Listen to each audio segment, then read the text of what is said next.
بسم اللہ الرحمن الرحیم۔ السلام علیکم۔ یہ امریکہ میں پیش آنے والا ایک حیرت انگیز واقعہ ہے۔ کرس امریکی لوری اور اس کی اہلیہ نوری کوبل شہری ہیں۔ ایک مرتبہ لوری اپنے 3 بچوں کے ساتھ اپنے چھوٹی سی کار میں ہائی وے پر محو سفر تھی۔ 2 بیٹیاں کائل اور ایما اور ایک بیٹا کائتی پچھلے سیٹ پر سو رہے تھے۔ پارک میں بچوں کو گھما کر کچھ شاپنگ کر کے ایک سگنل پر آ کے اسے رکنا پڑا۔ پیچھے سے ایک کنٹینر آیا جس میں 20 ٹن کا لوڈ تھا۔ رفتار 90 کلومیٹر۔ بریک نے کام نہیں کیا۔ اس نے لوری کی کار کا پچھلا حصہ کچل دیا۔ سب شدید زخمی ہو گئے۔ دونوں بچیوں نے تو موقع پر ہی دم توڑ دیا۔ بیٹا بھی چند روز ہسپتال میں رہ کر بہنوں کے پاس پہنچ گیا۔ اس حادثے میں لوری کو شدید چوٹیں آئیں اور وہ کومے میں چلی گئی۔ جب لوری ہوش میں آئی تو اس نے سب سے پہلے بچوں کا پوچھا۔ شوہر نے جان کا خبر سنا دی کہ تینوں کا انتقال ہو گیا۔ اب کیا ہو سکتا تھا؟ دکھیاری ماں خون کے آنسو پی کر رہ گئی۔ کنٹینر کا ڈرائیور ایک ملٹی نیشنل کمپنی کا ملازم تھا۔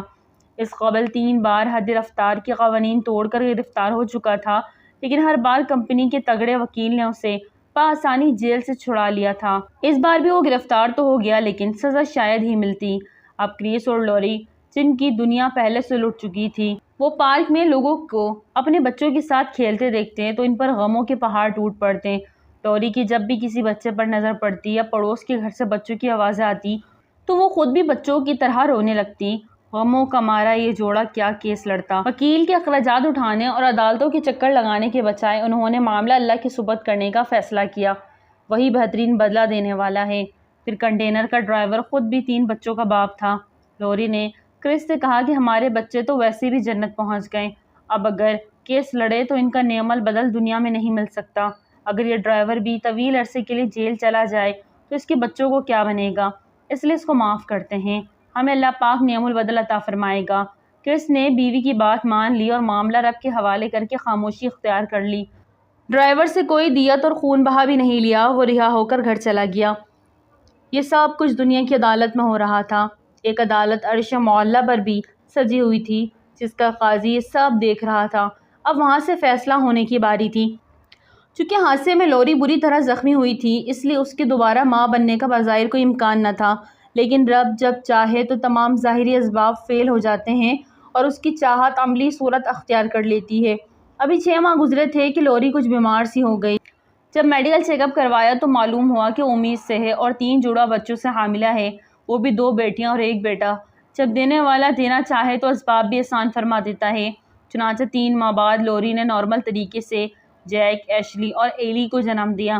نہایت عجیب و غریب بات یہ ہے کہ تینوں بچے اپنے متوفی بھائی بہنوں کی ہو بہو مشابہ ہیں، ان میں ذرا برابر فرق نہیں ہے۔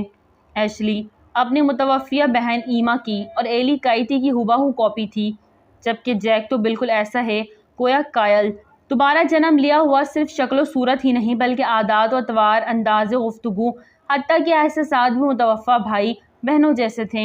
ڈرائیور کو معاف کر کے معاملہ رب کی سپرد کیا تو اس نے پھر سے لوری کے آنگن میں بلبلوں کی چہک سے بھر دی۔ اسے اپنی متوفی بچوں کا غم بالکل بھلا دیا۔ لوری کا کہنا ہے کہ ایسا لگتا ہے کہ اللہ تعالیٰ نے میری متوفی بچوں کی روحیں ان جڑواں بچوں میں رکھ کر انہیں مجھے لوٹا دیا ہے۔ میں اپنے رب کے اس کرم پر بہت ہی خوش ہوں۔ بے شک نیکی ضائع نہیں ہوتی اور صبر کا بدلہ اللہ تعالیٰ دنیا میں ہی عطا کر دیتا ہے۔ متعدد امریکی اخبارات، امریکی نیوز چینلز ان سے گفتگو کے عنوان سے میڈیکل اور نیوز سائٹس نے اس واقعے کو شائع کیا۔ دائیں جانب جڑواں بچے اور بائیں جانب متوفی بچے، کوئی فرق ہو تو بتائیں۔ ناظرین ویڈیو اچھی لگے تو لائک کریں، چینل کو سبسکرائب کریں اور دعاؤں میں یاد رکھیں۔ السلام علیکم۔